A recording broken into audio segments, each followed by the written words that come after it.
Bismillahirrahmanirrahim. Assalamu alaikum.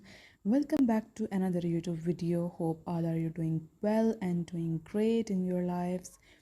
आज मैं आपको इसमें कैविटी रेडिएशंस के बारे में पढ़ाऊंगी और बताऊंगी कि प्लैंक्स ने जो फार्मूला दिया था एनर्जी डिस्ट्रीब्यूशन के लिए in black body radiation spectrum. चलें जी स्टार्ट करते हैं lecture, but please subscribe to my YouTube channel before watching the video. Let's start. Explanation of spectral radiancy curve.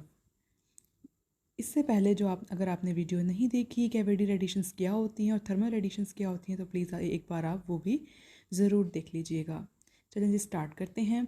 What is cavity radiation? Explain Planck's formula for the explanation of energy distribution in black body radiation spectrum. Explanation of spectral radiancy curve. The curves of spectral radiancy spectrum or black body radiation spectrum at different temperatures are shown in the diagram।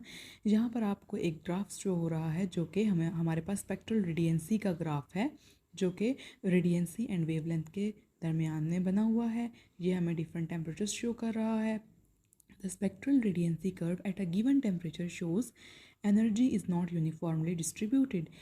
ये graph में बता रहा है कि energy जो है वो हमारे पास यूनिफॉर्मली डिस्ट्रीब्यूटेड नहीं है बल्कि नॉट यूनिफॉर्मली डिस्ट्रीब्यूटेड है। The increase in temperature causes an increase in energy emission. Obviously जब टेम्परेचर इंक्रीज होगा तो उसकी इंटरनल एनर्जी भी इंक्रीज होगी।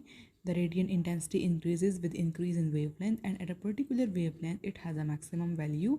The radiant intensity decreases with the further increase in wavelength। radiant intensity increase होगी तो wavelength increase होगी और एक ऐसी फिर हमारे पास एक पर्टिकुलर वेवलेंथ आएगी जिसकी मैक्सिमम वैल्यू होगी जिसे हम कहेंगे लैम्डा मैक्सिमम। यहाँ पर पता चला कि रेडियंट इंटेंसिटी इंक्रीज़ होगी with increase in wavelength and a particular wavelength it has a maximum value. जाहिर सी बात है वेवलेंथ की कोई ना कोई वैल्यू होगी जो कि एट अ मैक्सिमम हम मैक्सिमम वेवलेंथ वाली वैल्यू को कंसीडर करते हैं।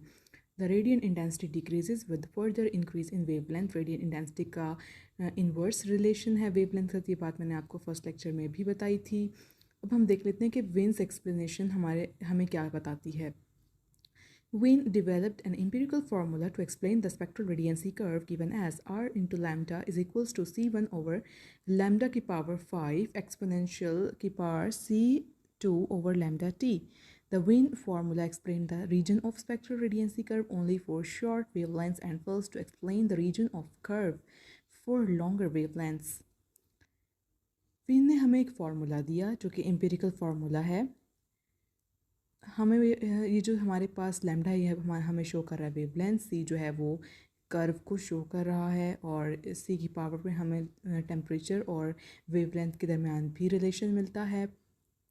विन ने हमें ये फार्मूला बताया स्पेक्ट्रल रेडियंसी कर्व का फॉर शॉर्टर वेवलेंथ्स, लेकिन वो लॉन्गर वेवलेंथ्स के लिए फार्मूला नहीं बता पाया।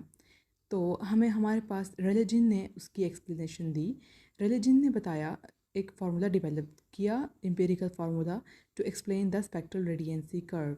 R into lambda is equals to 2 pi c kt over lambda power 4। Religion's formula explained the region of spectral radiancy curve for longer wavelength and fails to explain the region of curve for shorter wavelength। उसने longer wavelength के लिए तो formula बता दिया जो कि veins नहीं बता पाया, लेकिन उसने शॉर्टर वेवलेंथ के लिए फार्मूला नहीं बताया जो कि हमें विंस ने बताया।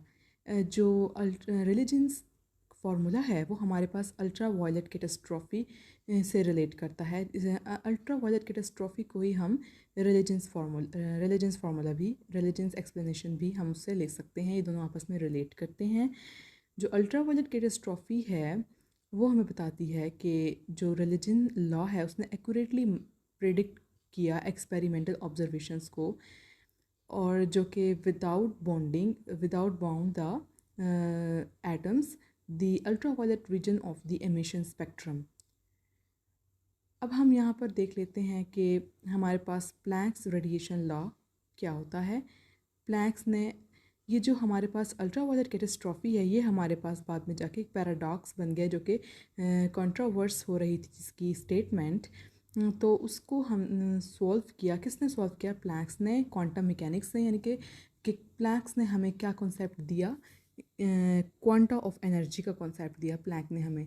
और प्लैंक ने ही ये कैटास्ट्रॉफी जो है वो ये जो पैराडॉक्स है अल्ट्रा वायलेट कैटास्ट्रॉफी का ये सॉल्व किया by giving us the concept of quanta of energy के एटम्स जो हैं वो फोटॉन्स जो हैं वो हमारे पास क्या है पैकेट ऑफ एनर्जी हैं यानी कि क्वांटा ऑफ एनर्जी हैं।